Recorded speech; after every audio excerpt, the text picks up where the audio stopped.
Hello friends, आपका हमारे YouTube channel पर स्वागत है। आज हम लोग यूपीएससी मेंस एग्ज़ाम के ऐसे पेपर को लेकर के आए हैं। इस साल मेंस की परीक्षा 8 जनवरी 2021 से शुरू हुई है, जो कि मेंस 2020 की परीक्षा हो रही है। मैंने पिछली वीडियो में बताया था कि ऐसे और एथिक्स के पेपर और आपका ऑप्शनल सब्जेक्ट, यही सब्जेक्ट, कुछ सब्जेक्ट ऐसे होते हैं जिनमें आप नंबर ला सकते हैं, जिनमें आप 150 प्लस कर सकते हैं या 130 नंबर्स ला सकते हैं। जब आप लोग प्री की एग्ज़ाम पास कर लेंगे, इसके बाद आपके सामने मेंस एग्ज़ाम में फर्स्ट पेपर जो होगा वो ऐसे का ही होगा। किसका होगा? ऐसे का फर्स्ट पेपर होगा, जिसमें आपको इसी प्रकार के एक पेपर को सॉल्व करना पड़ेगा। इस पेपर को सॉल्व करने के लिए हमें इसे पहले से ही देख लेना चाहिए। जब हम मेंस में निबंध का पेपर देने जाएं तो हमें पहले से ही यह पता हो कि पेपर किस तरीके से आता है। हमें उसके बारे में जानकारी पहले से ही होनी चाहिए कि पेपर किस तरीके से आता है, क्वेश्चन किस तरीके से आते हैं। चलिए इसके बारे में जानते हैं। देखिए, पेपर हिंदी और अंग्रेजी दोनों ही भाषा में होता है, लेकिन आप लोगों ने जिस भाषा को चुना है आपको उसी भाषा में लिखना होता है।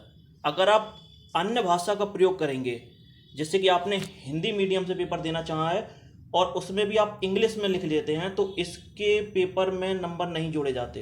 देख लीजिए, यह बात यहाँ पर स्पष्ट रूप से दर्शाई भी गई है कि प्रवेश पत्र में प्राधिकृत माध्यम में निबंध लिखना आवश्यक है तथा इस माध्यम का स्पष्ट उल्लेख प्रश्न सह उत्तर पुस्तिका में मुख्य पृष्ठ पर निर्दिष्ट स्थान पर करना आवश्यक है।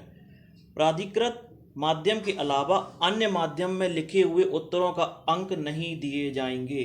लिखी हुई है ना यही बात। प्रश्नों के उत्तर निर्दिष्ट शब्द संख्या में होने चाहिए। मतलब अगर 150 वर्ड्स में लिखना है तो इससे ज़्यादा नहीं होना चाहिए। हाँ, लगभग 55 तो हो सकता है या 45 हो सकता है, 40 भी हो सकता है, लेकिन बिल्कुल कम भी नहीं और बहुत ज़्यादा भी नहीं होना चाहिए।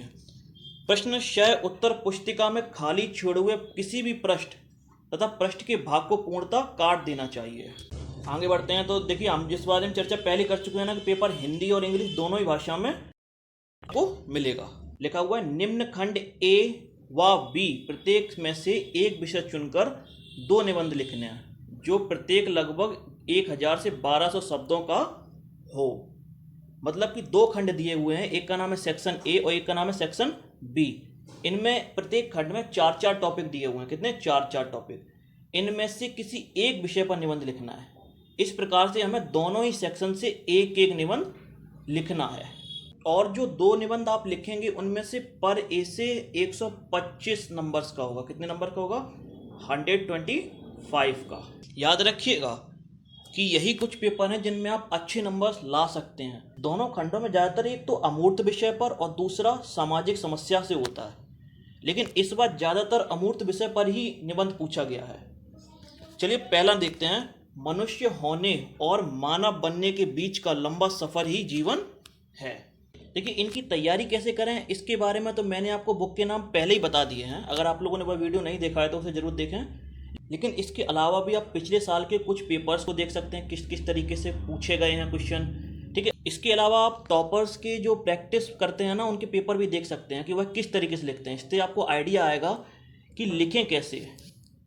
याद रखिए, ऐसे को हमेशा पैराग्राफ में ही लिखें, पॉइंट वाइज नहीं लिखना है। इसके अलावा आप इसमें फिलॉसफी के कुछ तथ्य इसमें जोड़ सकते हैं जो इससे रिलेटेड हों। ठीक है, इसके बाद विचार परक संकल्प स्वयं में शांत चित्त रहने का उत्प्रेरक है। तीसरा लिखा हुआ है, जहाज अपने चारों तरफ के पानी की वजह से नहीं डूबा करते, जहाज पानी के अंदर समा जाने की वजह से डूबता है।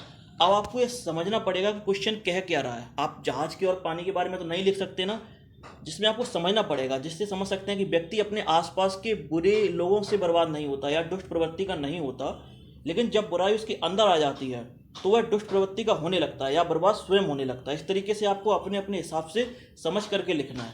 ठीक है, इसके बाद चौथा लिखा हुआ सरलता चरम परिष्टीकरण है। इसके बाद हम खंड बी की तरफ देखते हैं। इससे पहले इस बात का ध्यान रखें कि पहले पेज पर इंट्रोडक्शन इतना शानदार लिखें कि कॉपी चेक करने वाला आपसे प्रभावित हो जाए तथा वह तभी नंबर देगा। अगर पहली बात कोई वह पसंद नहीं कर पाएगा तो वह आगे उस टॉपिक को पढ़ना ही नहीं चाहेगा, भले ही आपने उसके पीछे चाहे कितना भी अच्छा और शानदार लिख के रखा हो। और अगर एग्जामिनर आपकी पहली बात से प्रभावित नहीं होता है तो फिर आपने चाहे कितना भी अच्छा लिख रखा हो, वह उसे उतनी उत्सुकता के साथ नहीं पढ़ेगा, और अगर वह पढ़ेगा नहीं तो आपको नंबर कहाँ से मिलेंगे। इसलिए इस बात को हमेशा से याद रखना है। चलिए, पहला लिखा हुआ है, सेक्शन बी में लिखा हुआ है, जो हम हैं वह है संस्कार, जो हमारे पास है वह है सभ्यता। आप इसे के बारे में समझना पड़ेगा। इसका मतलब हो सकता है कि सभ्यता संस्कारों पर आधारित होती है या फिर संस्कारों पर टिकी हुई होती है। ठीक है, इसके बारे में आप लिख सकते हैं। 6, बिना आर्थिक समृद्धि के सामाजिक न्याय नहीं हो सकता, किंतु बिना सामाजिक न्याय के आर्थिक समृद्धि निरर्थक है। मतलब कि जिसके पास आर्थिक समृद्धि नहीं है वह न्याय नहीं ले सकता क्या, और बिना सामाजिक न्याय के बिना आर्थिक समृद्धि निरर्थक है। इसके बारे में आपको एक ऐसे लिखना पड़ेगा। इसके बाद समाज में महिलाओं की समस्याओं से संबंधित एक क्वेश्चन जरूर आता है, एक निबंध जरूर आता है। ये वही है कि पितृसत्ता की व्यवस्था नज़र में बहुत कम आने के बावजूद सामाजिक विषमता की सबसे प्रभावी संरचना है। ठीक है, इस बात का याद रखिएगा कि समाज में महिलाओं की समस्याओं पर एक ना एक ऐसा टॉपिक जरूर दे दिया जाता है। इसके बाद लास्ट टॉपिक है अंतर्राष्ट्रीय संबंधों में मौन कारक के रूप में प्रौद्योगिकी। इसे आप साइंस एंड टेक्नोलॉजी से जोड़ सकते हैं और भी कई आइडियाज़ आपको मिल सकते हैं। इसके बाद अगली वीडियो में हम लोग मेंस एग्जाम के GS 1, 2, 3, 4 के सिलेबस के बारे में जानेंगे कि क्या पढ़ें और क्या ना पढ़ें। मैं आशा करता हूँ आप लोगों को यह पेपर अच्छी तरीके से समझ में आया होगा। अगर समझ में आया हो तो वीडियो को लाइक एंड चैनल को सब्सक्राइब जरूर करिएगा। Thank you.